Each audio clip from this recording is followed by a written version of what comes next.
Donald Trump on this program before, and it's been quite clear to me, and surveys make it clear as well, that the vast majority of people in this country do not support Trump. You know, Musk's tweeting about the riots, Musk's tweeting about the plight of farmers, like he really, you know. Look, you have a massive voice for disinformation over the entire world. And if you're working predominantly for Donald Trump, that is the amplification of Trump's disinformation worldwide. Totally. To millions. An alarming number of people, a majority probably of the popular vote in America, do not care at all about liberal democratic norms, as long as things are all right for them.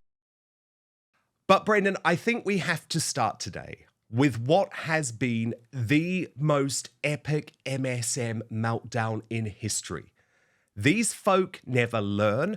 And what I find so fascinating, Brendan, is that these so-called journalists and broadcasters who, up until the vote in the US that saw Donald Trump return to office in a landslide, they seem to care so much about democracy. It was all they cared about. But all of a sudden now, democracy's gone out the window because their woman didn't win. Donald Trump on this program before, and it's been quite clear to me, and surveys make it clear as well, that the vast majority of people in this country do not support Trump. These left-wing tears, it really has given me a real rejuvenation. Just the meltdown is just absolutely hilarious and really, really rewarding, because the thing is that these people obviously have no understanding of ordinary voters. They didn't understand Brexit voters in 2016. And they don't understand Trump voters in 2024. They are so dislocated from ordinary people. They live in such a rarefied echo chamber where everyone agrees with them. They have no comprehension that there exist other human beings who have different opinions to theirs. So we've seen Rory Stewart, Alistair Campbell, Ian Dunt, Emily Maitlis, all the usual suspects in complete meltdown at the fact that 72 million Americans, many of them working class Americans, voted for Donald Trump. I think, you know, they think they're so virtuous because they're anti-Trump. They think this makes them good people. But actually, it just shows how completely clueless, anti-democratic, and actually quite classist they are, that they can't understand ordinary Americans who support Trump. Indeed. And we have had, I think, some real po-faced snobbery from the UK media in particular. And Brendan, I have a smorgasbord of this meltdown for us to devour and enjoy this afternoon, because I feel like we deserve it after some of the rubbish these idiots have been throwing at us. So we'll watch along. I'll get you to comment as we go. First up, I absolutely loved Sebastian Gorka, the former Trump advisor, taking down John Pienaar for, yet again, lies on Times Radio. Is testified by people close to him at that point. From what I read, he was suggesting severe action by the military against those protesters. Your former defense secretary. John. If I may, you asked me for an example. But these aren't examples. These are hearsay from people who hated him. I will ask you one more time. Give me one example of something he did when he was commander-in-chief. You are failing. I'll ask you one more time. One instance of something he did. Not hearsay from some clapped-out general like John Kelly, who got into fisticuffs with his advisors in the West Wing. One instance in 4 years. Yeah, well, look, the example I was quoting was from a former Trump-appointed defense secretary. Again, it's not my account. Hearsay. Give me one instance. Not somebody said about President Trump. Do you not speak English? Give me one instance in 4 years. This is mind-blowing that this counts as journalism in the land where I was born. I will say one more time. Give me one instance in the 4 years where you were apparently awake of President Trump acting like an authoritarian. Like, I don't know, the FBI being sent to raid his home by the Biden administration at gunpoint. Give me one instance like that, John. I mean, truly, this is mind-boggling that you say it and then you can't back it up. Well, no, I mean, it's my function here to present to you things that have been said by authoritative figures I don't care what describing people the actions of say. the former president. You are accusing him of being, you are accusing him of authoritarian tendencies. And you can't give me one instance. One instance. Indeed, I put to you the suggestion. Indeed, Brendan. He ended up admitting that he had no evidence. You know, it's a brave man who goes up against Seb Gorka. Yes. Seb Gorka doesn't take fools easily. He doesn't suffer them gladly. This is a man who knows what he wants to say, and he says it. And he is pro-Trump, and he's a colourful figure, and he's very funny. And I think John Pienaar should have done his research before going into that clash. But, you know, the thing that really gets my goat over the past week since Trump won is that we've got all these British commentators, John Pienaar is among them, and there's Emily Maitlis and others who are saying, but Trump tried to overthrow the vote in 2020. Trump said the vote was stolen and he organized the riot on 6th of January, etc., etc. You know, that's what Emily Maitlis said to Boris Johnson on Channel 4 News. These are the class of people who devoted every waking hour to trying to thwart the largest democratic vote in the history of this country, which was the vote for Brexit in June 2016. These are the people who wrote columns and did TV broadcasts and made arguments that said ordinary people didn't know what the hell they were voting for. We're thick as certain kind of pig's excrement, and we shouldn't be allowed to make big judgments like this. They really genuinely try to overthrow our votes. So for them to point a finger at Donald Trump for kicking up a fuss in 2020, and I actually disagree with him and what he said in 2020, but we can have that argument. For them to do that is the height of hypocrisy. And that's what John Pienaar was getting at in his clash with Seb Gorka. He was saying that Trump is a uniquely authoritarian president. He was almost fascistic. He tried to thwart democracy. And I just keep thinking, that's what you people did in this country in 2016. So the hypocrisy leaks through all of this stuff. You mentioned Emily Maitlis. Now, they don't just have Trump derangement syndrome on the news agents. They have Musk derangement syndrome. Their terror that Elon Musk no longer suspends people like me, like you, from X, although I know, Brendan, that you perhaps quite sensibly have always stayed away from that platform. But that terrifies them. That's what they're scared of. They're scared of the fact that he doesn't believe in censorship. And watching the news agents this week, which I do so you don't have to, is a bit like attending a funeral. John Sopel even wearing black glasses on a cloudy Washington, D.C. day. Watch this. I have never known anyone in US politics, non-elected for anything, who now has such an unbelievable power. He's right in there in Trump, you know, in the Trump kind of heartland. They had a sleepover at Mar-a-Lago on the night of the election. Sleepover. His onesie. Yeah, he took his onesie. And he's bringing in other tech billionaires who you know, may bring their technological brilliance into an administration that can probably, you know, use some help. He has got this information platform where people were saying it was mad to have bought X when he did. Yeah. It now looks incredibly handy for Donald Trump. That his favoured method of communication, the algorithm working in his favour.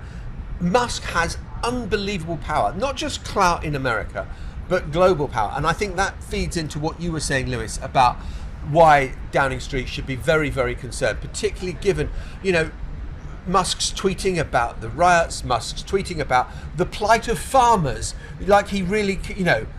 Look, you have a massive voice for disinformation over the entire world. And if you're working predominantly for Donald Trump, that is the amplification of Trump's disinformation worldwide. Totally. To millions. Darn that evil Elon Musk, Brendan, standing up for British farmers. How dare he? That farmer's comment, how revealing was that? You know, that sniffy attitude towards anyone who would dare to speak up for farmers in Britain or across Europe, in fact, where they're getting a really rough deal as a consequence of net zero and higher taxes and so on. How dare he speak up for the people who make our food, the people who make the stuff that Emily Maitlis and John Sopel and Lewis Goodall eat every morning. How dare someone speak up for those people?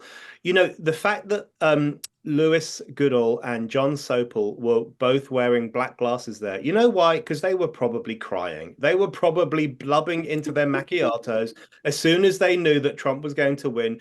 But you know what's so telling about that discussion there and their hatred for Elon Musk? They recognize at some really deep level that they are no longer the gatekeepers of information. These are all people who used to be at the BBC, which fancies itself as the ship of truth in a sea of lies, which it isn't. They were all there steering this ship and thinking of themselves as the deliverers of truth and information to the little people like us. They know that doesn't wash anymore. They know that there are whole new forms of media outlets. Elon Musk's X is one of them. Your show, Dan, is another one of them. There's Joe Rogan's podcast. And what Donald Trump did in this election, he did something quite remarkable, which has not ever been done before, certainly not for a presidential candidate. He circumvented the mainstream media. Apparently, on the advice of his son, Barron Trump, he went to all the podcast bros, Joe Rogan and others, and he talked directly to young men and also young women and lots of people out in America. He talked to them directly rather than having to filter himself through the gatekeepers of the traditional media at CNN or even at Fox News. So I think the Emily Maitlises of the world, they recognize that their gatekeeper status has been absolutely thrashed by this election result. They don't have the power that they used to have. They don't have the cultural authority to shape people's thinking that they might have enjoyed in the past. So they are incredibly bitter at the fact that their authority has been chipped away at by a new media ecosystem where people get their information directly from sources they trust. Absolutely. And without wanting to blow my own trumpet, Brendan, this show on YouTube watched by millions and millions more than the newsagents on YouTube, which I'm very excited about. Musk did respond directly, but by the way, not to the newsagents, but to the general criticism. And this is what he had to say. News should come from the people, from those actually on the scene and those who actually are subject matter experts. The reality of this election was plain to see on X, while most legacy media lied relentlessly to the public. You are the media now. Please post your thoughts and observations on X, correct others when wrong, and we will have at least one place in the world where you can come to find the truth. And we know the truth is certainly not on Channel 4 News.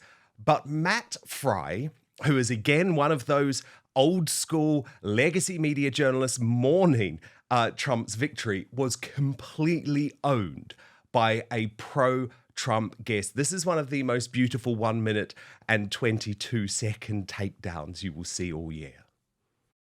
Is Fred Fleiss, who has worked for the CIA and the Department of Defense and worked for the National Security Council during the first Trump administration.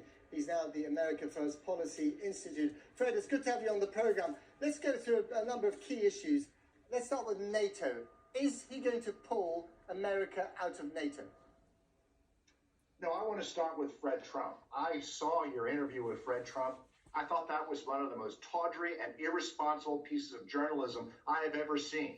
Donald Trump wins a conclusive mandate to remake American politics, to remake global security, and you pull up some relative I've never heard of, I've never seen on TV, to whine about Trump for 5 minutes. It simply goes how the liberal British elite are out to get Trump. They're not interested in objective journalism. That's why the British people were so surprised at this outcome. They've seen these lies in your channel, in BBC, in The Economist. So, I mean, I don't even know what the point is talking with you. You're so incredibly biased. I think Trump is going to remake global politics. And what you're not saying is that look, Donald Trump's tenure as president was pretty good for the UK, was pretty good for Europe. I seem to remember the Ukraine war started under Joe Biden. That's something I don't think we're going to hear on your channel.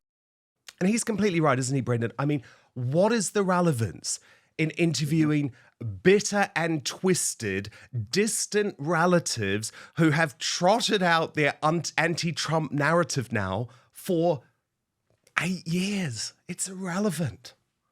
It's completely irrelevant, and it actually highlights the desperation of the mainstream media. It highlights the desperation of journalists like Matt Fry, that they would have to turn to people like that. And, you know, let's think about it like this. I think that guy was absolutely right to really lay into the posh upper class British media that simply doesn't understand what's happened in America. Because what's happened in America is that 72 million people, this is one of the largest acts of democracy in the history of humankind. 72 million people, many of them working classes, I think around 66% of the white working class, and growing numbers of Hispanic men and Hispanic women who are predominantly working class, and also increased numbers of African American voters too. They voted for Trump because they trust him more on the economy. They trust that he will bring down inflation. They trust that he will control the border at the south of the country, which is depressing their wages by bringing in millions upon millions of undocumented workers every year. They trust him more to improve the pay packet in their pocket, to improve their bank balances. He has created a multiracial working class alliance of the kind that the Democrats used to do in the 1950s and 60s and 70s. So you have these snooty British commentators looking down their noses at millions upon millions of working class people casting their ballots.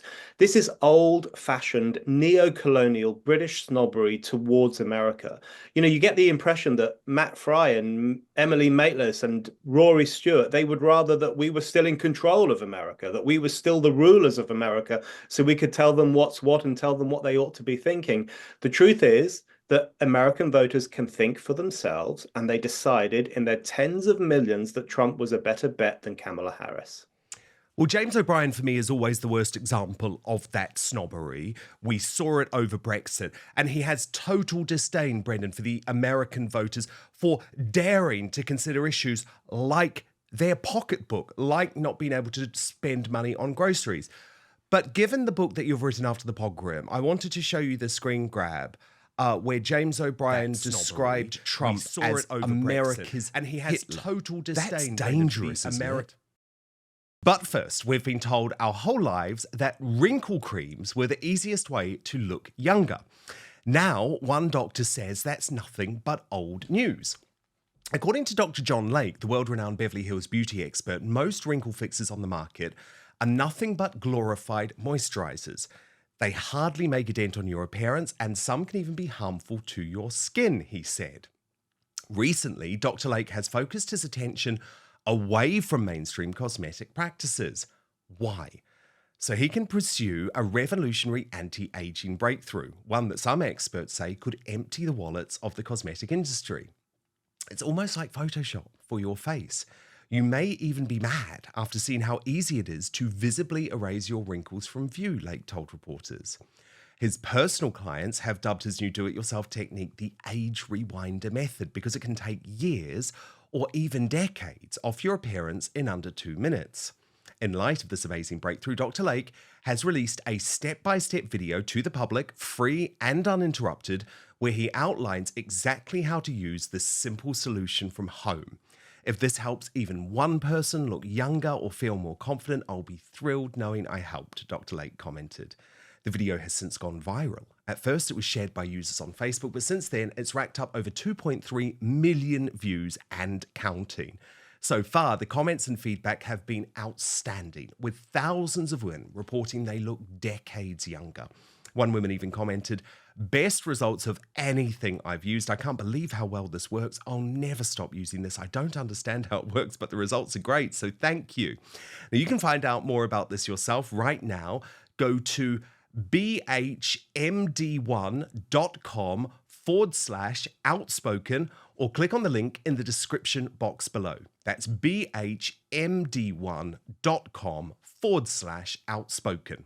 Now, there is one thing Dr. Lake asks from his viewers. If watching this video helps you look and feel younger than you have in years, then please share this video with your friends and loved ones. Together we have the power to help as many women reclaim a youthful look as possible.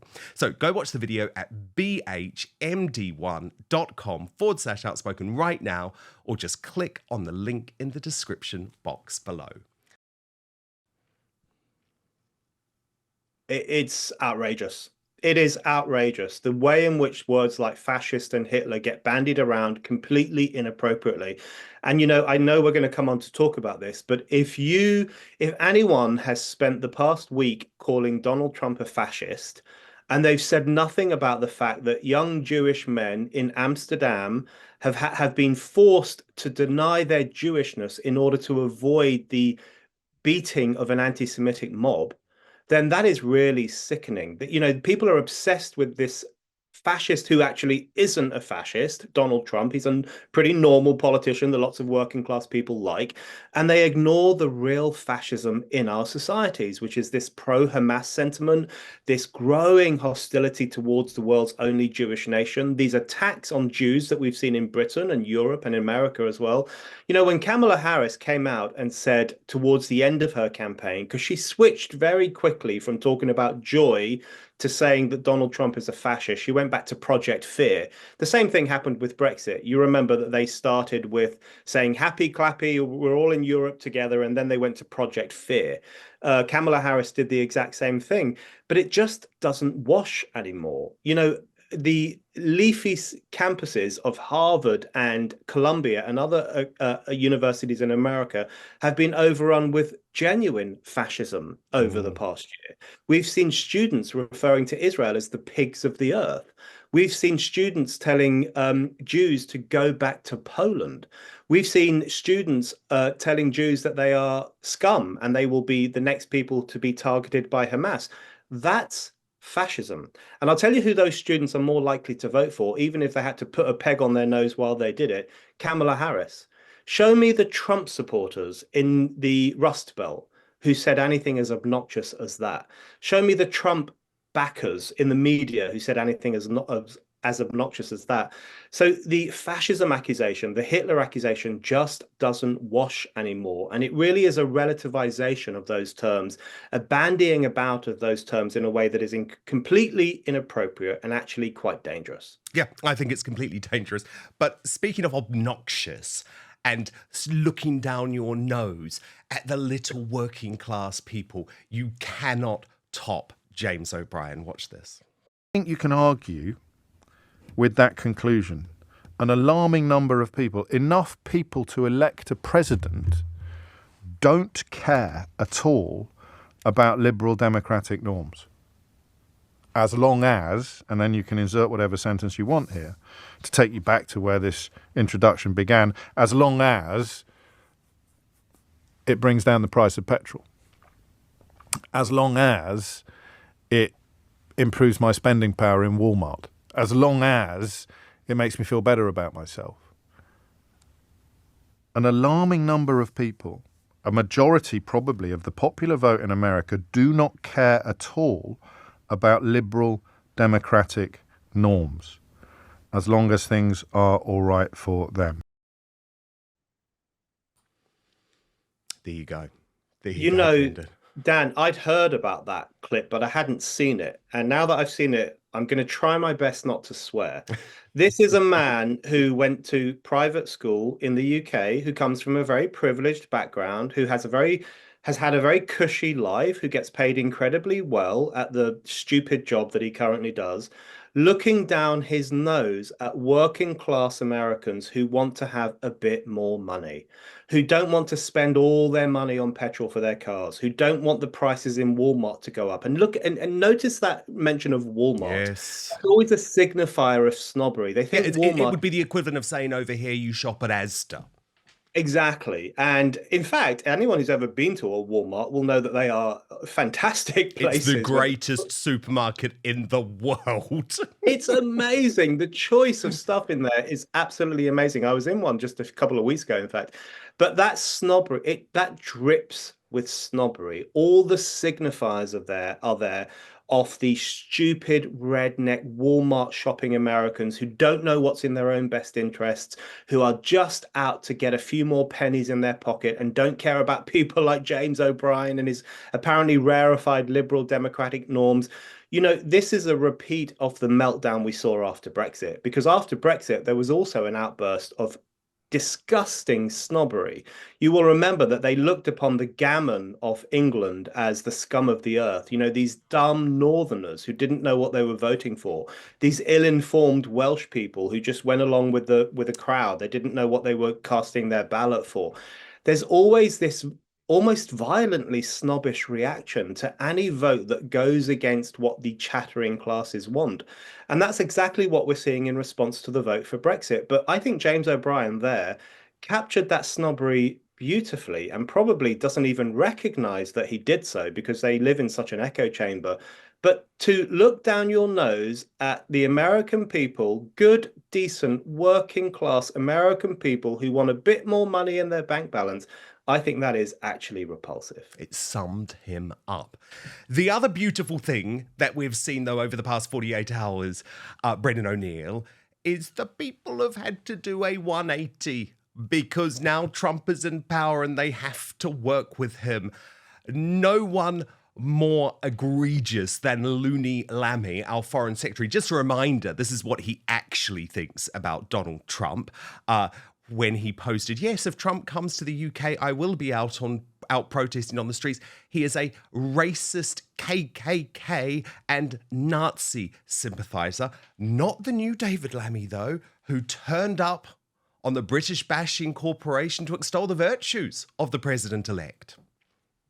2019, you said, deluded, dishonest, xenophobic, narcissistic, Donald Trump is no friend of Britain. Have you changed your mind, or is that still your view? Here, Chris, I'm sitting here as Foreign Secretary. I've had a meal with Donald Trump. I've met Donald Trump. Did you talk about this stuff? Did you apologise? Did he bring it up? Not even vaguely. I've got to say, I found him to be a very gracious host. Did he offer you a second portion of chicken or something out here? He did offer me a second portion of chicken. He was very generous, very gracious. Very keen to make sure that we felt relaxed and comfortable in his surroundings. He was funny. He was warm about the UK. Very warm about the royal family, I've got to tell you. Oh, so he now loves Trump, Brendan. It's unbelievable. You know, if Trump watches your show, Dan, and someone in Trump's camp might watch your show, my advice to them would be, don't forgive and forget. You know, because being called a KKK supporter is incredibly serious. Being called a neo-Nazi is incredibly serious. These are not throwaway slurs. This isn't like saying someone is annoying or someone's an idiot or whatever. We all say things like that about people all the time. But to call someone a KKK person with no evidence whatsoever, because Trump is not racist, and to call someone a neo-Nazi with no evidence, that's incredibly serious. And I think it shows us two things. Firstly, it shows us that David Lammy and others in the Labour Party for a long time were beholden to that kind of sixth form of socialism, that kind of, you remember Rick from The Young Ones, you know, he called everyone a Nazi, everyone was a fascist. They were beholden to that kind of juvenile politics where they would just call people they didn't like a fascist, with no regard for the meaning of that word, the truth of that word. But also what it shows is the rank hypocrisy of these people. Because the question I would like to ask David Lammy is this: did you believe it when you said he was a Nazi, or were you lying? Because if you think he's actually a Nazi, you wouldn't sit down for dinner with him and have a second serving of chicken. If I genuinely thought someone was a Nazi, I wouldn't have dinner with them. I'd be fighting back against them. So what is the truth here? Will the real David Lammy stand up? Is it the old Lammy who thought Trump was a Nazi, or is it the new Lammy who cozies up to him and hopes that Trump will forget what he said? It's such a difficult thing to work out. What is the honest politician? Is there an honest politician in this person? I expect there isn't.